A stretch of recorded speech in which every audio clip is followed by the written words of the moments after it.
कि सबसे बड़ी उपलब्धि ना तो ये थी कि 3 कानून वापस हो गए, ना ही ये होनी थी कि चुनाव कौन जीता कौन हारा। सबसे बड़ी उपलब्धि थी कि किसान ने आत्मसम्मान हासिल किया। दिल्लीच्या सीमेवरती अनेक महिने सुरू राहिलेल्या शेतकरी आंदोलनाची दखल जगभरामधल्या माध्यमांनी घेतली, मात्र ती तितपुरतीच मर्यादित राहिली नाही, तर केंद्र सरकारलाही अखेर या आंदोलनाची दखल घेत जे वादग्रस्त कायदे होते ते मागे घ्यावे लागले। परंतु एक जी या आंदोलनातली शेतकऱ्यांची मागणी होती ती शेतमालाच्या हमीभावाची, ती पूर्ण झाली नाही, म्हणून पुन्हा एकदा शेतकऱ्यांच्या आंदोलनाची हाक देण्यात आली आहे। आपल्यासोबत योगेंद्र यादव आहेत। सर, ये जो आप कह रहे हैं कि जो एमएसपी, जो मराठी में जिसको हम शेतमाल के लिए हमी भाव बोलते हैं, तो इसके लिए जो आंदोलन हो रहा है उसका स्वरूप कैसे रहेगा, कौन कौन लोग इसमें शामिल होंगे, कौन कौन सी संगठनाएं इसमें शामिल होंगी? मैं पहले एक बात स्पष्ट कर दूं, ये जो एमएसपी या हामी भाव है ये सिर्फ हमारी मांग नहीं है। 50 साल से इस देश में हामी भाव सरकार घोषित करती है, लेकिन उस पर करती कुछ नहीं है। हम कह रहे हैं भैया लागू कर दो। ये बात भारत सरकार के आयोग स्वामीनाथन कमीशन ने भी कही थी। यही बात स्वयं प्रधानमंत्री नरेंद्र मोदी की अध्यक्षता की कमेटी ने 2011 में कही थी, और भारत सरकार के CACP जो एग्रीकल्चर कॉस्ट एंड प्राइसेस का कमीशन है उसने कही है। तो बस हम तो वही कह रहे हैं कि जो आप अपने मुंह से बोलते हो उसको लागू कर दो ना। प्रधानमंत्री कहते हैं MSP थी, है, रहेगी, हम कहते हैं दे दो ना। बस इतनी बात है। आज भी यहाँ महाराष्ट्र में किसान को कपास पे दाम मिल रहा है, यूक्रेन के कारण गेहूं में दाम मिल रहा है, लेकिन आज भी चना की फसल, तुअर की फसल और जो मुख्य फसलें इस इलाके की हैं उन पर आज भी किसान को MSP के बराबर दाम नहीं मिल रहा। मतलब कि सरकार खुद जिसको न्यूनतम मानती है उससे भी कम दाम आज भी किसान को महाराष्ट्र में मिल रहा है। इसलिए किसान आंदोलन की तरफ से हम कहते हैं कि किसान को दान नहीं चाहिए, हमें दाम चाहिए और कानूनी गारंटी से चाहिए।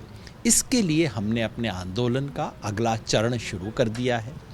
ये सप्ताह 11 से 17 अप्रैल उसका एक पहला पड़ाव है। इसमें केवल हम जन जागरण कर रहे हैं, आप लोगों के माध्यम से गोष्ठियाँ करके, सेमिनार करके, छोटी छोटी बैठकें करके।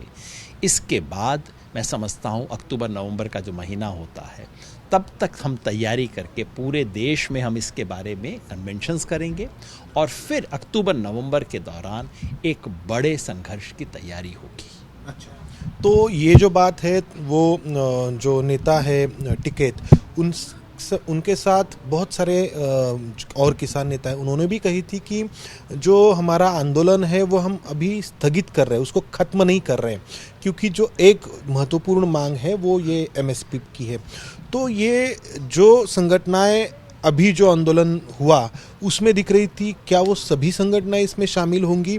इसके लिए कुछ प्रयास हो रहे हैं? जी, सामूहिक निर्णय है।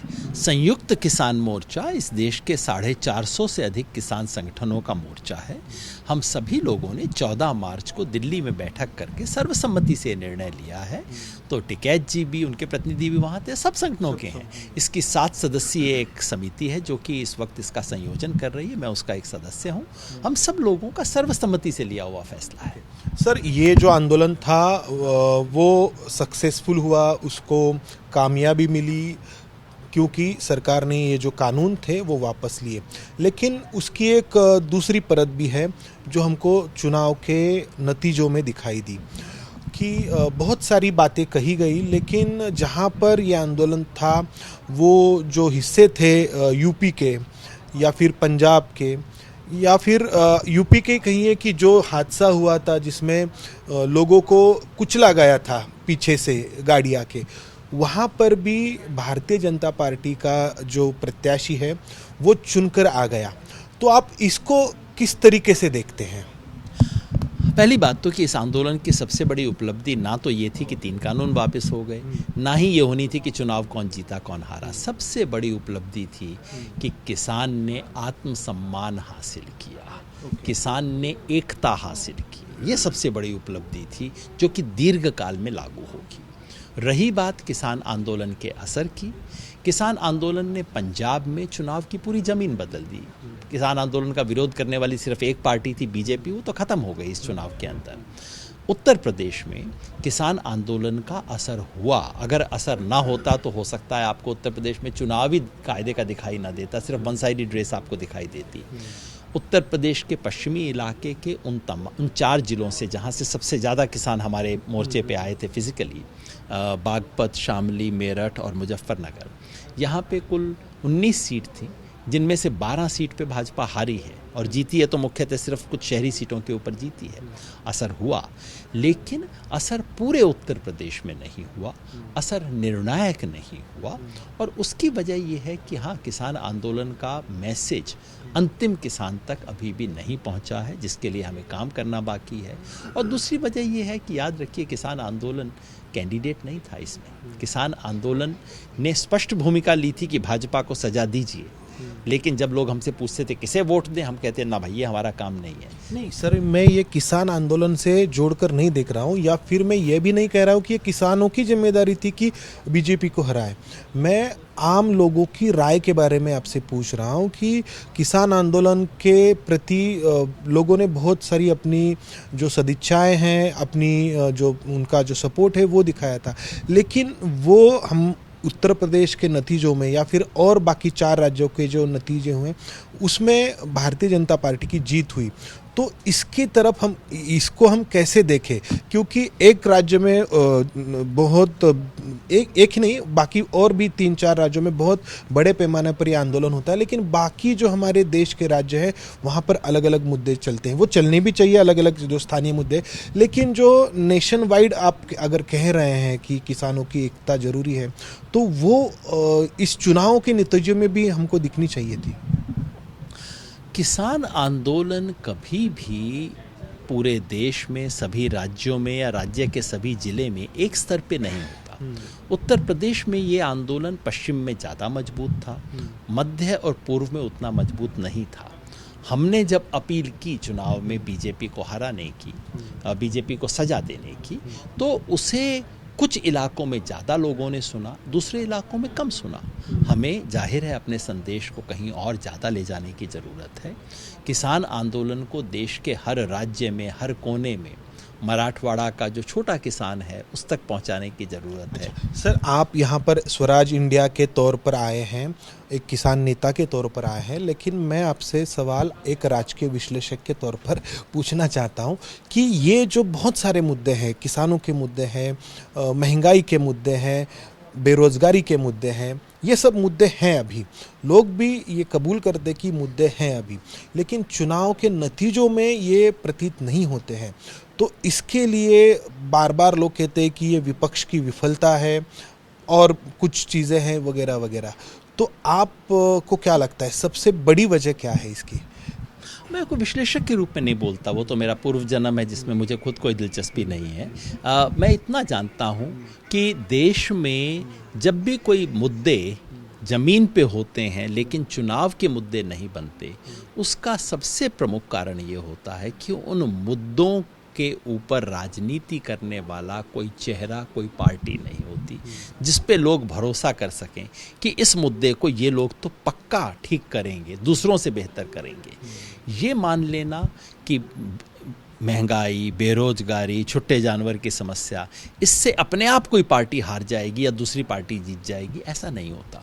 जब तक लोगों को ये भरोसा ना हो कि ये पार्टी इन मुद्दों के लिए जिम्मेवार है और वो पार्टी इसे बेहतर करके दिखाएगी, क्योंकि चुनाव है, विकल्प में चुनाव है, और जब तक ये एक क्रेडिबल एश्योरेंस नहीं आ सकता, और यही बीजेपी की आज जो डोमिनेंस है उसके पीछे एक कारण है कि विपक्ष के पास न तो मैसेज होता है, ना ही कोई मैसेंजर होता है, और उसके अभाव में बाकी सब परिणाम, बाकी सब कारण, बाकी सब समस्याएं उठती हैं लेकिन निर्णायक नहीं हो पाती। तो लीडरशिप क्राइसिस जिसे हम कह सकते हैं आम भाषा में, वो है अभी हिंदुस्तान में।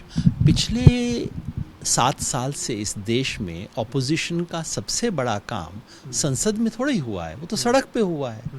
ऑपोजिशन का काम ऑपोजिशन की पार्टियों ने थोड़ा ही किया है, वो तो आंदोलनों ने किया है।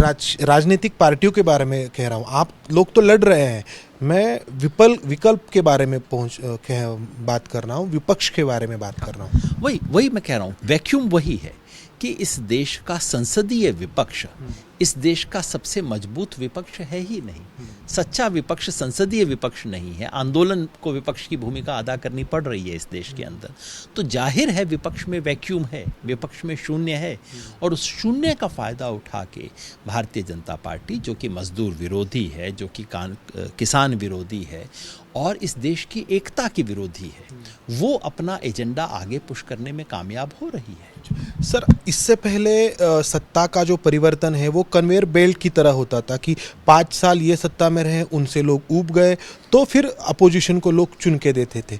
लेकिन इस वक्त की जो बीजेपी है वो अलग है। वो ये जो कन्वेयर बेल्ट का जो ट्रेडिशन है वो उन्होंने वो तोड़ चुके हैं। देश में तो नरेंद्र मोदी फिर से चुन के आए ही, गुजरात में भी उन्होंने वो बार बार चुन के आके वो कर दिखाया था। तो अब विपक्ष को क्या करना चाहिए, ये असल में बहुत बड़ा सवाल है। क्या करना चाहिए, मैं आपके ऊपर सब भार डाल रहा हूँ क्या करना चाहिए कहकर, लेकिन आप कैसे देखते हैं इसको? अभी वैक्यूम तो है। ये तो खैर मैं नहीं मानता कि बीजेपी ने सारे कन्वेयर को, सारे सिस्टम बदल दिए हैं और बीजेपी हमेशा जीतती आ रही है। बीजेपी ऐसा इंप्रेशन क्रिएट करना चाहती है, ऐसा है नहीं। कुछ जगहों पे कुछ वो कर रही है, दूसरे लोग भी कर रहे हैं। ये काम नवीन पटनायक भी कर रहे हैं, ये काम ममता बनर्जी भी कर रही हैं, अलग अलग जगह पे अलग अलग लोग कर रहे हैं। लेकिन बीजेपी ने इस देश में जो माहौल बनाया है और एक तमाम समस्याओं को बाईपास करते हुए जनता से जो एक इमोशनल कनेक्ट बनाया है, धर्म का इस्तेमाल करते हुए, संस्कृति और राष्ट्रवाद के नारे का इस्तेमाल करते हुए, जिसमें दरअसल इनकी न तो कोई आस्था है ना इसके वारिस हैं, लेकिन इन तीनों पे कब्जा जमाया है। उसका विरोध, उसका मुकाबला करने के लिए क्या किया जाना चाहिए, मैं उसका सूत्र बता सकता हूँ। अपोजिशन पार्टियों को क्या करना है वो आप बता देना।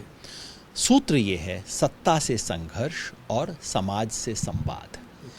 जो बीजेपी ने वर्चस्व स्थापित किया है, इस वर्चस्व के खिलाफ बड़े आंदोलनों को खड़ा होना होगा। किसान आंदोलन, जिसको अब राष्ट्रव्यापी करने की ज़रूरत है, बेरोजगारी पे एक आंदोलन की ज़रूरत है, और ऐसे तमाम सवालों पे खड़ा होना होगा। लोकतंत्र का गला घोंटने की जो कोशिश हो रही है, इस पे खड़ा होना होगा। लेकिन साथ ही साथ समाज से संवाद करना बेहद ज़रूरी है, क्योंकि इस देश के जो सत्ताशील वर्ग है, इस देश का जो एलीट क्लास है पिछले 50-60 साल का, उसने राष्ट्रवाद, संस्कृति और धर्म तीनों को तिलांजलि दे दी है। अच्छा, नहीं, ये आप मुद्दे कह रहे हैं कि राष्ट्रवाद, धर्म और ये जो है, लेकिन ये गोल पोस्ट जो है वो बीजेपी तय करती है। ये महंगाई के मुद्दे हैं, किसानों के मुद्दे हैं और कई समस्याएं, लेकिन जो चुनाव का जो गोल पोस्ट है वो बीजेपी तय करती है। एक नैरेटिव जो क्रिएट किया गया है उसको कोई ब्रेक नहीं कर पा रहा है, धर्म के बारे में, राष्ट्रवाद के बारे में। बीजेपी नैरेटिव तय करती है क्योंकि उसके पास पैसा है। टीवी चैनलों और अखबारों पे बीजेपी का कब्जा है, इनका गला घोंट के रखा हुआ है। बहुत अच्छा लगा मुझे कि आप भी हाँ कर रहे हो इसमें। और सोशल मीडिया पे भी इन्होंने अपनी ट्रोल आर्मी की मदद से इस पे कब्जा किया हुआ है, गिरफ्त में लिया हुआ है। लेकिन केवल इस कारणों से नहीं, बीजेपी ने राष्ट्रवाद, संस्कृति और धर्म, इन 3 चीज़ों पे कब्जा करके रखा हुआ है। इस कब्जे के लिए मैं केवल बीजेपी को जिम्मेवार नहीं ठहराता, मैं उन लोगों को जिम्मेवार ठहराता हूं जो पहले 50-60 साल तक इस देश में राज करते रहे। इस देश की तमाम एजुकेशन किसने तय की? सेकुलर लिबरल एलिट ने तय की। अगर उसके बाद इस देश में ये हो रहा है, कौन जिम्मेवार है? वो जिम्मेवार है। इस देश के बड़े से बड़े इंटेलेक्चुअल अंग्रेज़ी बोलते हैं, हिंदी बोलते नहीं है, मराठी बोलते नहीं है, उसमें काम नहीं करते, इसके लिए कौन जिम्मेवार है? वो जिम्मेवार है। राष्ट्रवाद पे हमने हंसी का मुद्दा बना दिया, कौन जिम्मेवार है? हम जिम्मेवार हैं। जो रूलिंग क्लास, जो एलीट राष्ट्रवाद, धार्मिक संवेदना और सांस्कृतिक विरासत के प्रति असंवेदनशील रहेगा, वो मुंह की खाएगा, और यही हमारे साथ हुआ है। दूसरा एक आखिरी छोटा सा सवाल, तो इसको, नैरेटिव को ब्रेक किया जा सकता है अभी के हालात में? बिल्कुल किया जा सकता है, करना चाहिए। राष्ट्रवाद से बीजेपी का क्या मतलब है? कौन इनका एक नेता था जिसने देश की आज़ादी के लिए एक बूंद खून भी दिया हो? कोई संबंध नहीं है इनका राष्ट्रवाद से। इस देश की सांस्कृतिक विरासत से इनका क्या संबंध है? जानते नहीं है इस देश की सांस्कृतिक विरासत को, कितनी विविध विरासत इस देश की इनको पता भी नहीं है।